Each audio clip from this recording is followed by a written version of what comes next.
افریقہ میں ایک بہت بڑا کریک دیکھا گیا ہے۔ یہ کریک کینیا، ایتھیوپیا اور تنزانیہ میں دیکھا گیا۔ ویڈیو فوٹیجز اور ڈرون شاٹس میں دیکھا گیا کہ پوری کی پوری کنٹریز کو ایک بہت بڑے کریک نے ڈیوائیڈ کر دیا ہے۔ اس کریک نے نہ روڈ دیکھے، نہ فصلیں، نہ گھر دیکھے، نہ شہر۔ اس کے کچھ حصے 10 میٹر تک چوڑے ہیں اور کچھ 2 ملی میٹر جتنے پتلے۔ کہیں پر لوگوں نے اس کو مٹی سے بھرنا شروع کر دیا تو کہیں پر اس کے اوپر ٹیمپرری برج بنائے جانے لگے۔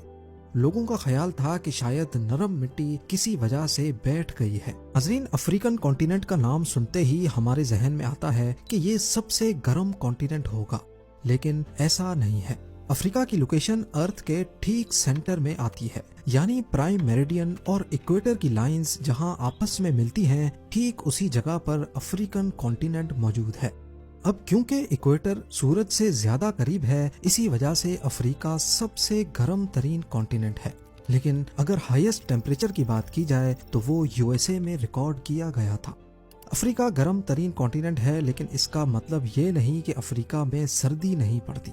یہاں عفران کے مقام پر -23 ڈگری سیلسیس ریکارڈ کیا جا چکا ہے۔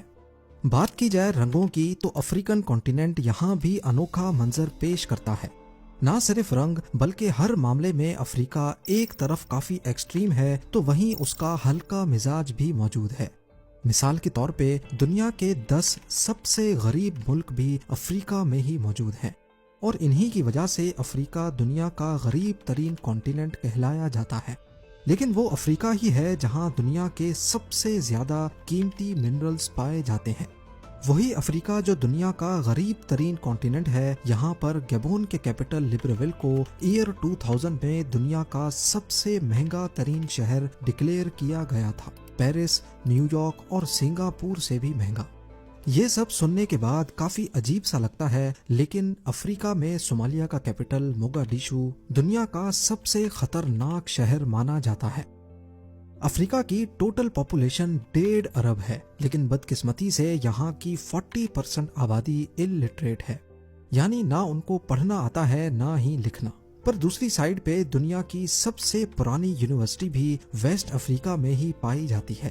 مالی کے شہر ٹمبکٹو میں موجود یہ یونیورسٹی 800-900 سال پہلے بنی تھی، اور اپنے عروج پر اس میں 25,000 اسٹوڈنٹس پڑھتے تھے، جبکہ اس وقت یہاں کی ٹوٹل پاپولیشن ہی 1 لاکھ تھی۔ حیرانی کی بات ہے کہ دنیا میں سب سے زیادہ ٹوئن برتھ ریٹ بھی افریقہ میں ہی پایا جاتا ہے۔ یہاں 1000 میں سے 50 برتھس ٹوئن بیبیز کی ہوتی ہیں۔ یہ انٹرنیشنل ٹوئن برتھ ریشو سے کئی زیادہ ہے، لیکن ابھی تک سائنس اس بات سے لا علم ہے کہ افریقہ میں ہی ایسا کیوں ہوتا ہے۔ دوسری طرف یہاں پیدا ہونے والے ہر 14 میں سے ایک بچہ پیدا ہونے کے بعد گھر پہنچنے سے پہلے ہی مر جاتا ہے۔ چائلڈ مورٹیلٹی کا یہ ریشو بھی دنیا میں سب سے زیادہ افریقہ میں ہی پایا جاتا ہے۔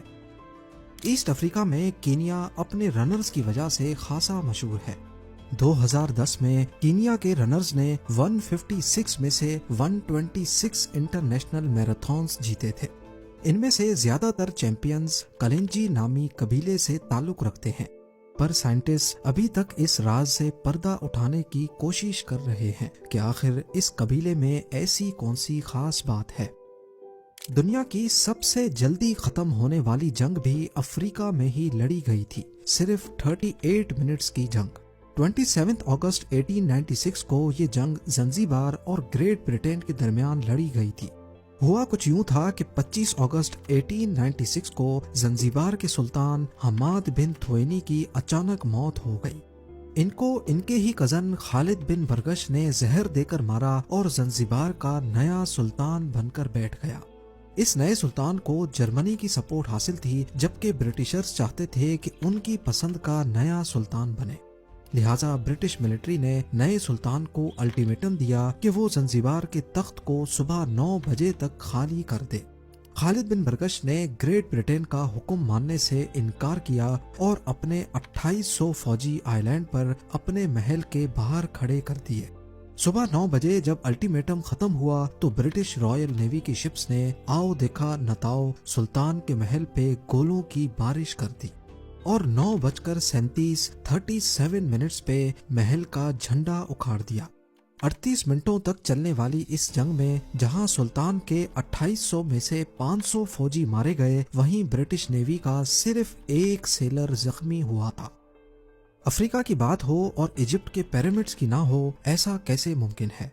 लेकिन क्या आपको मालूम है कि इजिप्ट से 2 गुना ज्यादा पिरामिड्स सूडान में मौजूद हैं, और ये भी एक अफ्रीकन कंट्री ही है। एस्टिमेट्स के मुताबिक सूडान में 250 से ज्यादा पिरामिड्स हैं, जबकि इनकी साइज काफी छोटी है। इसी वजह से ये टूरिस्ट्स के बीच ज्यादा फेमस नहीं। इतना सब कुछ अफ्रीका में हो रहा है तो जाहिर है ये काफी बड़ा भी होगा, पर ये क्या वर्ल्ड मैप पे ये इतना छोटा क्यों दिख रहा है? इस वर्ल्ड मैप पे अफ्रीकन कॉन्टिनेंट को देखें और फिर यूएसए के इस कॉन्टिनेंट को देखें। देखने में अफ्रीकन कॉन्टिनेंट अमेरिकन कॉन्टिनेंट से काफी छोटा लग रहा है, लेकिन हकीकत में अफ्रीका जितना मैप्स पे दिखता है उससे कहीं ज्यादा बड़ा है। नंबर्स की तरफ देखा जाए तो अफ्रीका लगभग 3 करोड़ स्क्वायर किलोमीटर बड़ा है। अगर मैप पे दिखने वाला अफ्रीका इतना बड़ा है तो यकीनन अमेरिकन कॉन्टिनेंट 4 या 5 करोड़ स्क्वायर किलोमीटर बड़ा होगा, पर असल में अमेरिका का एरिया सिर्फ 90 लाख स्क्वायर किलोमीटर है। जी हाँ, अफ्रीका से भी 3 टाइम्स छोटा। असल में जो वर्ल्ड मैप हम इस्तेमाल करते हैं ये हमारे अर्थ का एक आसान वर्जन है, ना कि असल वर्जन।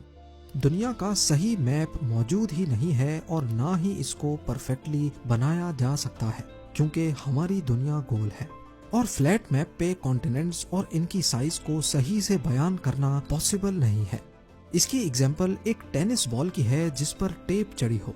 अगर हम उसकी टेप उतार कर उसको फ्लैट सरफेस पे रखने की कोशिश करें तो कहीं ना कहीं से वो उठी ही रहेगी। अगर उसको बिल्कुल फ्लैट करना हो तो हम इसको स्ट्रेच करेंगे, जिससे वो बिल्कुल सीधी तो हो जाएगी, लेकिन अब उसका एरिया बदल जाएगा। ठीक इसी तरह जब गोल दुनिया को 2D मैप में कन्वर्ट किया जाता है तो पोल्स के करीब वाले कॉन्टिनेंट्स जरूरत से ज्यादा बड़े स्ट्रेच होने की वजह से लगते हैं। इसी मैप में ग्रीनलैंड को देखें, कितना बड़ा लग रहा है, लेकिन असल में ये अफ्रीका तो दूर, यहाँ की कंट्री कॉन्गो से भी छोटा है। अफ्रीका क्योंकि इक्वेटर के बिल्कुल करीब है, इसी वजह से 2D मैप पे ये स्ट्रेच नहीं बल्कि श्रिंक या फिर सिकुड़ा हुआ लगता है। हकीकत में ये इतना बड़ा है कि इसके अंदर पूरा यूएसए, चाइना, इंडिया और इवन यूरोप का भी काफी सारा हिस्सा फिट आ सकता है।